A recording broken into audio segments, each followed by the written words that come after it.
Previously, in Episode 6, in the dead of the night, our survivors found rare shelter in Rika Minami's apartment.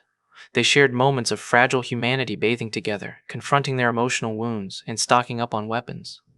Rei and Takashi faced deep frustration with themselves and each other, while the world outside descended further into panic. As a dog's bark drew the undead to their door, the calm of safety gave way to rising dread.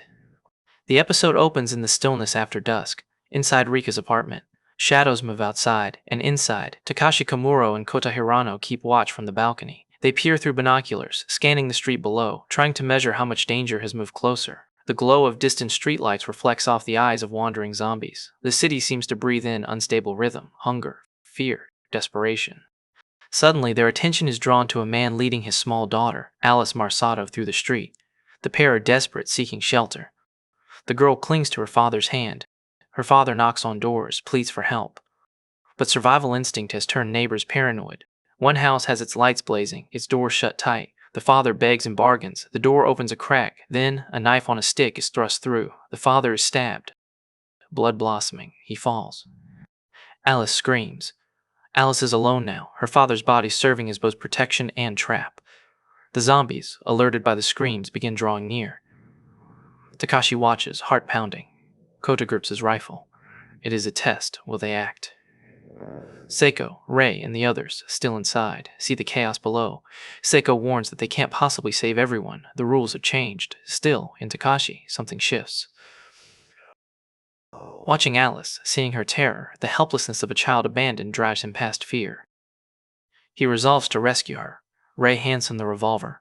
Kota readies his sniper rifle, offering supporting fire. Saeko gives Takashi space. Go, we'll protect this place.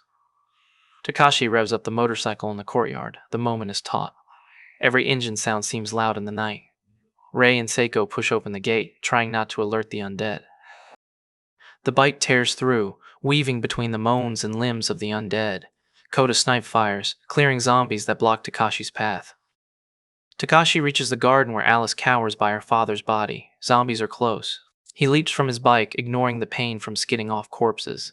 The air is full of groans, the scent of rotten blood. Kota's rifle rings out, thinning the undead around him. Takashi, eyes steely, pulls Alice into his arms.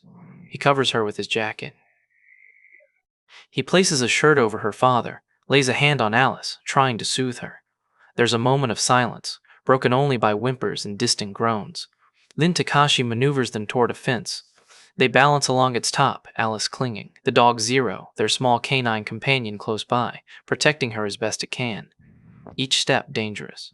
Each breath might attract more.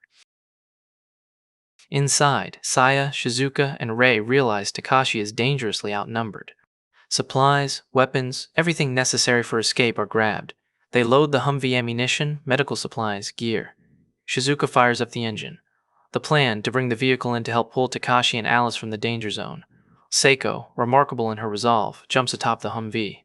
Sword in hand, she becomes the shield in front slicing zombies, buying space. Kota snipes from behind as the Humvee roars into the alleyway, tires skidding over debris and bodies. Each moment is life or death. Takashi, carrying Alice and with Zero at their side, leaps onto the roof of the Humvee as it draws near. Alice clutches him, tears streaking down her face. He holds her close, whispers something soft, assuring, even as fear churns. Once Alice is safe inside the vehicle, Takashi climbs in too. This episode presses the question, how much do you risk to save one life? Takashi's decision to save Alice at great risk to himself stands as an affirmation that humanity remains, even when everything seems lost. Moral ambiguity, Seiko's warning that they can't save everyone, isn't coldness, it's realism. Leadership in crisis, Takashi steps forward, not because he's perfect, but because no one else could. Kota supports him with marksmanship. Saeko protects the group. Rei steels herself. Each has a role. Resilience and escape. The Humvee is more than a vehicle. It's a symbol of motion, of refusing to be trapped by fear. Moving forward is survival. Night is the enemy of hope. But sometimes, hope must act under cover of darkness. In Dead Night and the Dead Ruck, the darkness doesn't just hide danger, it forces decisions. To move, to act, to save, every choice echoes in silence.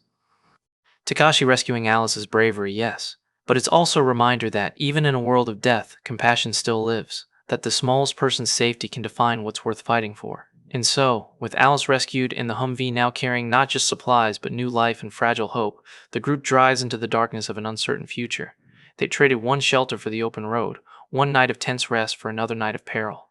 But something has changed because in saving Alice, Takashi reminded them all that survival is not enough. To keep going, they must also remember why they live, not just how. The city groans behind them, fires burn, and the moans of the undead fade as distance grows. Yet ahead lies only shadow, and the unbroken question, where can they go that the dead will not follow? This was episode 7, Dead Night and the Dead Ruck, a test of compassion, courage, and the cost of choice. Thank you for watching Best Ever Anime, where we bring you deep, engaging narrations of your favorite series. If you enjoyed this episode, don't forget to like, share, and subscribe so you'll be ready for episode 8 as we continue our journey into the heart of High School of the Dead. Until next time, stay safe, stay strong, and remember, in a world of the dead, the true fight is to hold on to what makes us human.